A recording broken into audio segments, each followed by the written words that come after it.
ఆఫీసర్ల మీద దాడులు చేస్తారా అని సర్కారోళ్ళు గరమైతున్నారు. పబ్లిక్ కు కోపం తెప్పించే పనులు ఏంటికి చేస్తుర్రు అని ప్రతిపక్షం లీడర్లు కోపానికి వస్తుర్రు. లగచర్ల లడాయి రోజు రోజుకు ఇగింత ముదురుతుంది. కార్ పార్టీ వాళ్ళే పబ్లిక్ ను రెచ్చగొట్టిర్రు అని షేయ్ పార్టీ వాళ్ళు అంటుంటే లేదు లేదు పబ్లికే మరలబడ్డరు అని కార్ పార్టీ వాళ్ళు అంటుర్రు. మాజీ ఎమ్మెల్యేను అరెస్టు చేసుడుతోని కిరికిరి ఇగింత పెద్దగానే అవుతుంది. పాండ్రి ఒక్కసారి అరుసుకొని వద్దాం.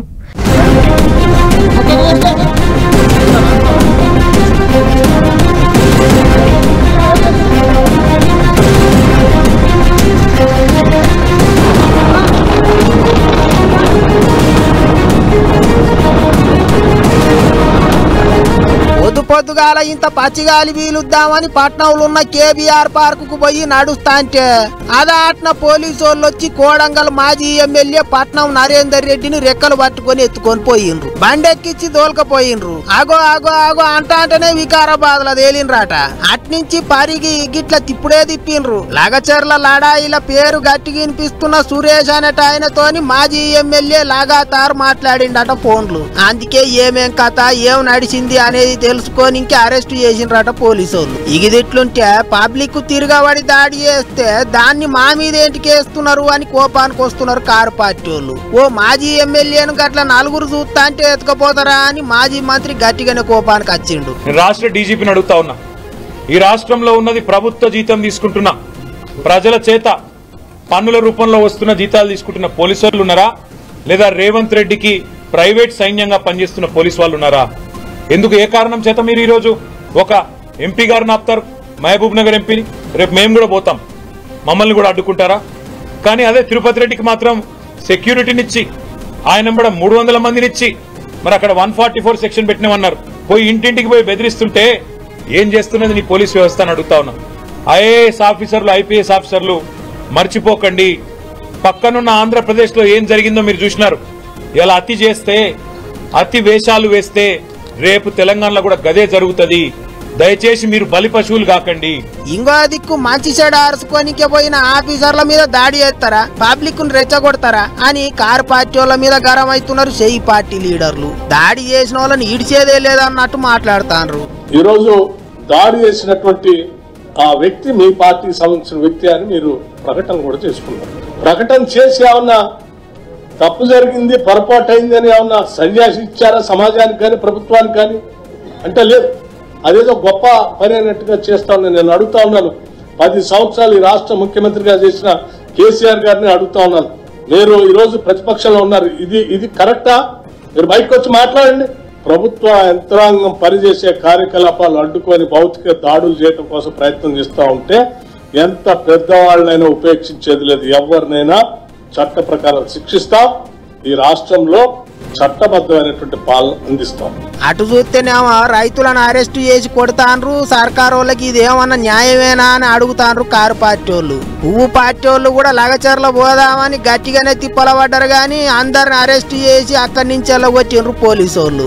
ఇంకో దిక్కు అరెస్టు చేసిన వాళ్ళందరినీ ఎమ్మటే ఇడిచిపెట్టకపోతే లొల్లులు గట్టిగా చేస్తామంటారు కారు పార్టీ వాళ్ళు. ఇటు సర్కారు వాళ్ళు కూడా చూసుకుందామంటే చూసుకుందాం అన్నట్టే చేస్తాండ్రు. లగచర్ల లాడా ఇప్పుడు అప్పుడే ఒడిచేటట్టు లేదు, మస్తు దూరమే పోయేటట్టున్నది అనుకుంటారు అందరూ. మరిగా చూడాలి ఏమైతుందో.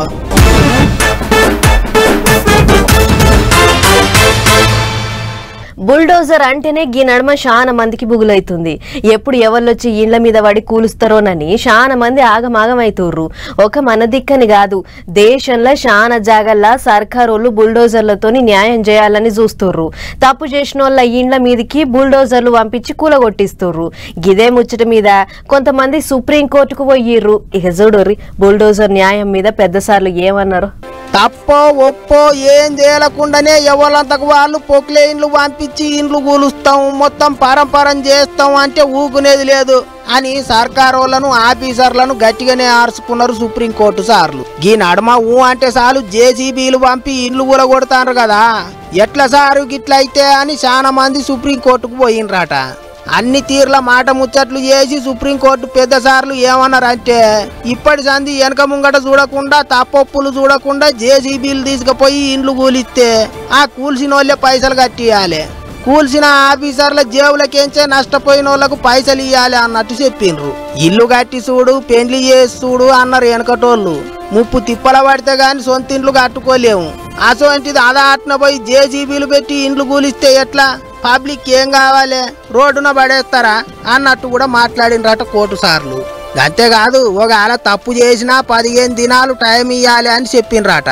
ఇంకో పెద్ద ముచ్చట ఏంటిదంటే రోడ్లు, ఫుట్పాతులు, రైలు పట్టాలు, చెరువులు, కుంటలు సర్కారోళ్ళ జాగలల్ల ఎవరన్నా ఇండ్లు కట్టుకుంటే మాత్రం వాళ్ళ మీద చట్ట ప్రకారం చర్యలు తీసుకోవాల్సిందే అన్నట్టు చెప్పిండ్రట. ఇంకో దిక్కు ఇటు పట్నంలో మళ్ళోసారి హైడ్రా కూలగొట్టుడు సురువైంది. నాగారంలో రోడ్డును కబ్జా చేసి కట్టిన ఇండ్లను హైడ్రా ఆఫీసర్లు కూల్చేసిండ్రు. కమిషనర్ రంగనాథ్ సారు అంబర్పేట బతుకమ్మ కుంటకు పోయి చూసొచ్చిండు. మొత్తం సాపు చేసి మళ్ళా బతుకమ్మ కుంటను మంచిగా చేస్తాం అన్నట్టు మాట్లాడిండు సారు. అంతేకాదు పేదోళ్ళ ఇండ్ల జోలికి పోనే పోమని భరోసా ఇచ్చిండు. హైడ్రా ఆఫీసర్లు కూడా పేద పబ్లిక్ కు అన్యాయం కాకుండా చూస్తాం, ఇండ్లు కూలగొట్టం అన్నట్టు చెప్తున్నారు. అటు కోర్టు సార్లు కూడా జేసీబీలకు బ్రేకులు వేయాలి, 1కి 10 సార్లు ఆలోచనలు చేసుకోవాలి అన్నట్టు చెప్పిండ్రు. మరిగా చూడాలి ఏమవుతుందో ఏం చేస్తారో.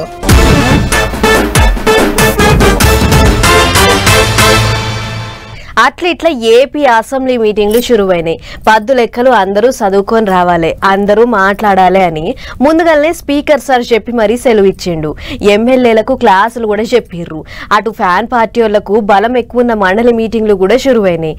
మరిగా లీడర్ల ముచ్చట్లు ఎట్లెట్లా నడిచినాయి ఏం కథ అనేది ఒకసారి చూద్దాం పార్రి. ఎగస్ పార్టీ వాళ్ళు లేకుండానే ఏపీ అసెంబ్లీ మీటింగులు జోరుగా నడుస్తున్నాయి. మంత్రులంతా ఎవరు ఏమేం పనులు చేస్తాన్రో ఒక్కొక్కరు లేచి అందరికి చెప్పుకొచ్చిండ్రు. నీళ్ళ మంత్రి నిమ్మల సారు ప్రాజెక్టుల పనులు ఎట్ట చేసేది, పైసలు ఎట్లా ఖర్చు చేసేది చెప్పుకొచ్చిండు. పాత సర్కారు వాళ్ళకు సురుకులు పెట్టిండు. హోం మంత్రి అనిత మేడం పోయిన 5 ఏళ్లలో ఎట్లుండే, ఇప్పుడు కూటమి సర్కారు వాళ్ళు ఏం చేస్తాన్రో చెప్పుకొచ్చింది. తతిమ లీడర్లు కూడా ముచ్చట్లు జోరుగానే చెప్పిండ్రు. అయితే అటు మండలిలో ప్యాన్ పార్టీ వాళ్ళ బలగం ఎక్కువ ఉన్నది కాబట్టి 2 దిక్కులోళ్లకు పంచాది గట్టిగానే నడిచింది. మొన్న విజయనగరం జిల్లాలో డయేరియాతోని పబ్లిక్ పర్సన్ అయినరు కదా, దాని మీద మాజీ మంత్రి బొత్స సార్కు దవాఖాన్ల మంత్రికి మాట గట్టిగానే నడిచింది. ఇంకో దిక్కు అసెంబ్లీల కూటమి సర్కారు వాళ్ళు పెట్టిన పద్దు లెక్కలు పనికొచ్చేటట్టు లేవు, అంత ఉత్తదే ఉన్నదన్నట్టు మాట్లాడిండు మాజీ ముఖ్యమంత్రి జగనాల్ సార్. సూపర్ 6 ఒక మోసం, సూపర్ 7 ఒక మోసం, నీ బడ్జెట్ ప్రెజెంటేషన్ ఒక మోసం, రోజు డైవర్షన్ టాపిక్స్. ఇలాంటి పరిస్థితులు నిన్ను ప్రశ్నిస్తే దేశంలో ఎక్కడా లేని విధంగా ఏకంగా 680 మందిపై సోషల్ మీడియా యాక్టివిస్టులపై నువ్వు నోటీసులు ఇస్తావు. 147 మంది మీద కేసులు పెట్టావు, 49 మందిని అరెస్ట్ చూపించావు. నేను ట్వీట్ పెడతా ఉన్నాను, నా ఎమ్మెల్యేలు కంటెస్ట్ చేసిన ఎమ్మెల్యేలు అందరూ ట్వీట్లు పెడతా ఉన్నారు, పెట్టబోతున్నారు. మా పార్టీకి సంబంధించిన అందరూ కూడా ట్వీట్ పెట్టి నీ మీద ఎందుకు 420 కేసు పెట్టకూడదు, నువ్వు చేసినది మోసం కాదా అని వైఎస్ఆర్సీపీకి సంబంధించిన ప్రతి కార్యకర్తకు పిలుపునిస్తా ఉన్నాను. ఈ 2 కూడా ఇదే మాదిరిగానే పెడుతూ ట్వీట్ చేయండి. ఇన్స్టాగ్రాము, ఫేస్బుక్, వాట్సాప్, యూట్యూబ్ అన్నిట్లోనూ పెట్టండి. ఎంతమంది నేను అరెస్ట్ చేస్తాడో చూద్దాం. అరెస్ట్ చేయడానికి ఏదైనా ముందుకు వస్తే ఫస్ట్ నా దగ్గర నుంచి స్టార్ట్ చేయమని చెప్తున్నా. ఇగిదిట్లుంటే మైకుల ముంగట కూర్చొని ముచ్చట్లు బాగానే చెప్తాండ్రు గాని గదేదో అసెంబ్లీకి పోయి చెప్పితే అయ్యే పాయే కదా అన్నట్టు మాట్లాడుతాండ్రు కూటమి లీడర్లు. ఈ వర్ర రవీంద్రారెడ్డి పోస్ట్ విషయంలో నేను జగన్మోహన్ రెడ్డికి ఒకటే మాట్లాడుతున్నా. అరే ఎన్హెచ్ఆర్సీ దేనికి వెళ్ళావు? నీ చెల్లిని నీ తల్లిని తిట్టినందుకు మేము అరెస్ట్ చేస్తే ఆ అరెస్ట్ తప్పు అని చెప్పడానికి ఎన్హెచ్ఆర్సీకి వెళ్ళావా? ఆఖరికి నీ తల్లిని చెల్లిని కూడా లేపేమని చెప్పినోడిని ఈరోజు మేము అరెస్ట్ చేస్తే వాడిని వదలమని, వాడు అక్రమ అరెస్ట్ అని నీ నోట్లోంచి ఎలా వచ్చింది బయటికి? ఫ్యాన్ పార్టీ వాళ్ళ మీద దుబ్బెత్తి పోస్తున్నారు. రాష్ట్రం ఉరుకుడే ఉరుకుతాంది, అంత ఎలుగులైతాంది అంటున్నారు సర్కారు వాళ్ళు. 5 ఏళ్ళు అలికి పూసి ముగ్గులు పెడితే ఇప్పుడు కూటమి పార్టీలు వచ్చి పొక్కిలి చేస్తున్నాయి అంటున్నాడు మాజీ ముఖ్యమంత్రి. గమ్మతే ఉన్నాయి ముచ్చట్లు అనుకుంటారు పబ్లిక్.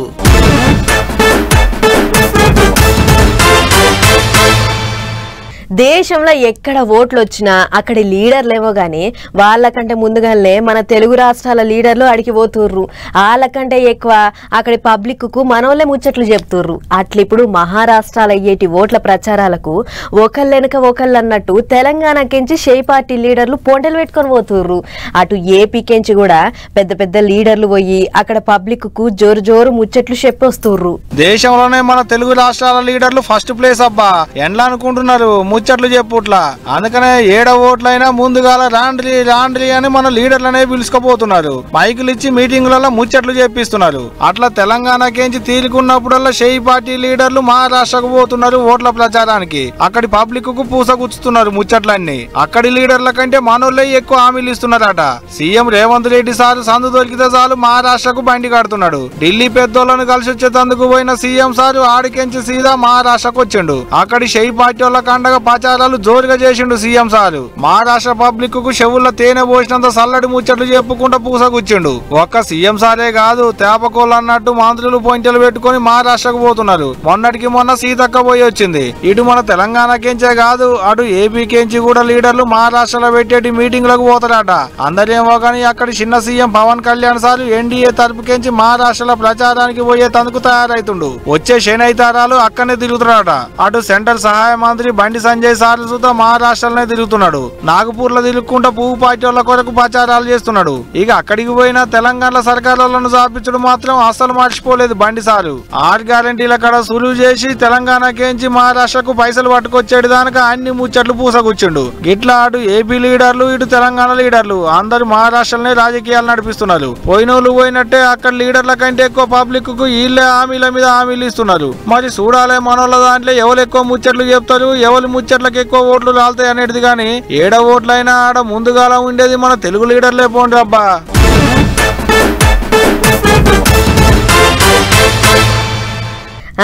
షాన్నాళ్లకు మళ్ళోసారి మన పటాస్ వార్తలకు వచ్చిండు సినిమాల డైరెక్టర్ రామ్ గోపాల్ వర్మ సారు.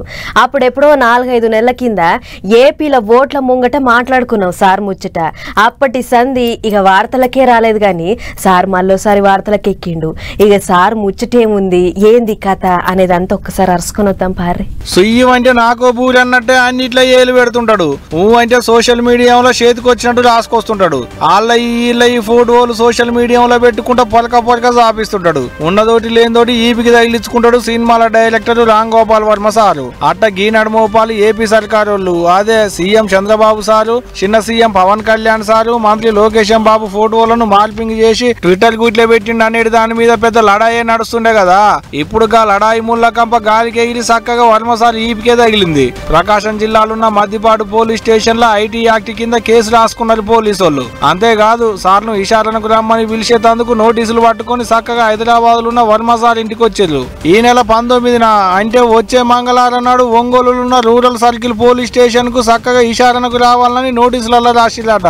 ఇక ఇదిట్టుంటే ఇటు సర్కారుల ఫోటోలను మార్పింగ్ చేసి సోషల్ మీడియాలో పెట్టిండు. నలుగుట్లే నాదాన చేసిండని మద్దిపాడు మండలం సైకిల్ పార్టీ పేపర్ రామలింగం అనేట ఆయన వర్మ సార్ మీద పోలీసు వాళ్లకు ఫిర్యాదయిండట. ఇక ఊకుంటారా, అసలే సర్కారు వాళ్ళ ముచ్చటాయే. ఎమ్మట్లనే కేసు రాసుకున్నారు. సార్ కు నోటీసులు పంపించారు. చూడాలకి నోటీసుల మీద వర్మ సార్ ఏం మాట్లాడతాడు, అటెంక మళ్ళీ ఏమంటాడు అనేది. మరి పోలీసు వాళ్ళ ఇషారణకు పోదడా పోడా అనేది అటెంక ముచ్చడగానే వర్మ సార్ కి ఏం కొత్తగా తీయాలి. సుయ్యం అంటే నాకో బూరి అన్నట్టు అన్నిట్లో దొరబోడు సార్ కలవాటైన పనేనాయే. ఏమో తీయలికి పెద్దోళ్ళ ముచ్చట్లన్నీ మనకెందుకు గాని ఏమైతుంది పంచాయతీ అనేది 19వ తారీఖు వస్తే గానీ ఎవరికి తెలియదు. ఇంట్లో ఆడపిల్ల పుట్టిందంటే చాలు ముక్కులు 33 వంకలు తిప్పుతారు ముసలోళ్ళు. ఆడపిల్ల పుట్టిందా అని దగ్గరికి చూద్దానికి కూడా పోరు. ఆడపిల్ల అయితే పెళ్లి చేస్తే పోతుంది, మగపిల్లగాడు పుడితే ముసలోళ్ళు అయినాక బుక్కెడు బూ వేస్తారని ఆపొచ్చన. కానీ ఎంతమందిని చూస్తలేమో దునియా మీద. అయ్యవ్వలకు బూ వేయకుండా రోడ్డు మీద వదిలేసేటోళ్ళను. ఆయన మగపిల్లగాడే కావాలనుకుంటారు చాలా మంది. కానీ అందరు అట్లుండరు. ఇగో గిసొంటోళ్ళు కూడా ఉంటారు.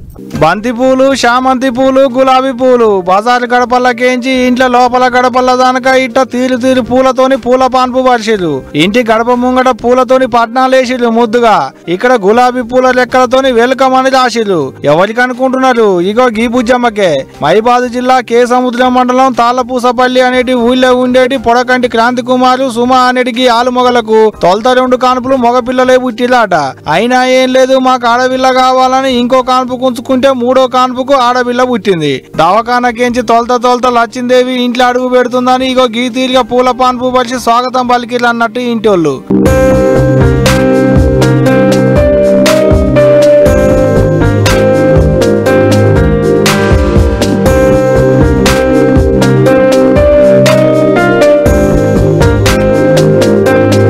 అనుకున్నట్టే ఇంటోళ్ళు కోరుకున్నట్టే ఆడపిల్ల పుట్టిందని ఇంటోళ్ళ సంబరం చిన్నగా లేదు పో. దవాఖానకేంచి కార్ల ఇంటికి తీసుకొని రాగానే నాయనమ్మ ఎత్తుకొని మురిసిపోయింది. ఆటంకకి పెద్ద మనిషి ఉప్పు మిరపకాయతో జిట్టి తీసి ఇంట్లోకి పంపించింది. పరిచిన పూల పాన్పు మీదంగా బుజ్జమ్మని ఎత్తుకొని నడుస్తుంటే ఆలు మొగల సంబరం చిన్నగా లేదనుకో రాదురి. చూడ్డానికి 2 కళ్ళు చాలలేదు. అందరేమో గాని నాయనమ్మ అయితే అసలు దింపట్లేదు.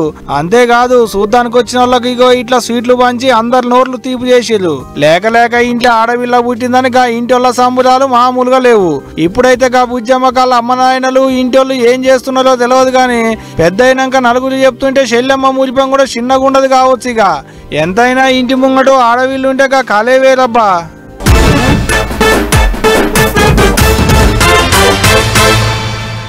రోజు పెరుగుడే తప్ప తగ్గుడనే వార్త లేని వస్తువు ఏదైనా ఉన్నదంటే అదొక్క బంగారమే కావచ్చు. ఎందుకంటే దినం ఎంతో కొంత పెరుగుకుంటూ పోవడే ఉంటది తప్ప దిగుడనే ముచ్చట అసలే ఉండదు. అగో అసొంటి బంగారం ఇప్పుడు చిన్నగా మెల్లగా కిందికి దిగొస్తున్నది. మొన్నటి దాకా కొనాలంటేనే బంగారం అయిపోయిన బంగారము ఇప్పుడు రోజుకింత దిగుకుంటా కొనేటోళ్ళను ఊరిస్తున్నది. మరి ఈ వారం దినాలల్లా ఎంత తగ్గింది అనేది ఒకసారి చూద్దాం పార్రి. అమ్మలక్కలు జర్రంత చెవులు పెద్దగా చేసుకుని నూర్రి. ఎందుకంటే ఈ ముచ్చట మీకోసమే. ఎప్పుడు చూడు బంగారం ధర ఈనంగానే ఇప్పుడెంత పెరిగిందో అని గుండె డక్క కొట్టుకునే మీకు నోట్లే తేనె పోసినంత తీయటి ముచ్చట పట్టుకొచ్చినాం. అదేంటంటే బంగారం ధరలు మస్తు తగ్గినాయి. అవు తులం బంగారం మీద 4,000కు పైనే తగ్గింది. పట్నంలో 22 క్యారెట్ల బంగారం ధర 71,000కు దగ్గరుంటే అదే 24 క్యారెట్ల బంగారం ధర 76,000కు జర్రంత పైనుంది. గిట్ల బంగారం ధర ఈ వారం దినాలల్లా ఏం తక్కువ 4,000 దాకా తగ్గి జనాలను హుషారు చేస్తుంది. ఇది ఇట్లనే తగ్గుకుంటూ పోతే ముంగట తులం 60,000 దాకా కూడా రావచ్చు. చెప్పలేం అని అంటురు గాని ఆ మోక ఎప్పుడు ఎట్లుంటదో చెప్పలేం. అయితే గిట్ల వరుస పెట్టి తగ్గుడెనక మతలబంతా ట్రంప్ కాకదే. ఆయన అమెరికా పెబ్బగా గెలిచిండు కాబట్టే ఈ బంగారం ధరలు రోజుకింత దిగొస్తున్నాయని చెప్పుకొస్తుర్రు బంగారం దంద ముచ్చట బగ్గ తెలిసిన వ్యాపారులు. ఇక బంగారం ముచ్చట ఇట్లుంటే అటు వెండి ధరలు కూడా బంగారంతో సమానంగా తగ్గినట్లే కనబడుతుంది. ఈ 3 వద్దులల్లా కిలో వెండి మీద 3,000 పైనే తగ్గింది. మొన్నటి దాకా కిలోకు 1,04,000 దాకా పలికిన వెండి ఇప్పుడు 1,00,000 దగ్గరకు చేరింది. మొత్తానికి ట్రంప్ కాక గెలుపు పుణ్యమా అని స్టాక్ మార్కెట్లు సత్కిలబడి బంగారము వెండి ధరలు రోజుకింత కిందికి దిగొస్తున్నాయి. మరి ఇప్పటికన్నా ఏమన్నా కొని దాచుకునేది ఉంటే దాచుకోర్రి. చుట్టాలు కార్యాలలో పెట్టుబోతులు ఉంటుంటాయి. గసొంటిదేమన్నా ఉంటే ఇప్పుడే ఒడిపించుకోర్రి. ఎందుకంటే దీన్ని మించిన ఛాన్స్ మళ్ళా రాదు. వారం దినాలల్లా 4,000 తగ్గుడంటే చిన్న ముచ్చటేం కాదు. అట్లని ఇంకొన్నొద్దులు ఆగదాం. అప్పటి వరకు ఈగింత తగ్గుతుంది అని అనుకుంటే రేపు మళ్ళా పెరిగినా పెరగొచ్చు. ఎందుకైనా మంచిది చూసుకోరు మరి.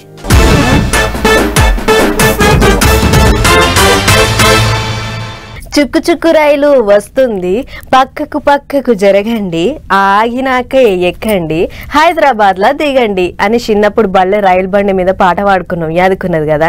ఆ గొగ్గ రైలు బండ్లకు గినడమ ఏమైందో ఏం కథనో గాని పోతనే పాఠాలు తప్పుతున్నాయి. వాటట్టిగా అడ్డం పడి వచ్చిపోయే బండ్లను కూడా ఆపేస్తున్నాయి. ఇక చూడుర్రి పెద్దపల్లి జిల్లా రామగుండం దిక్కు ఓ గూడ్స్ బండి ఎట్లా పట్టాలు తప్పిందో.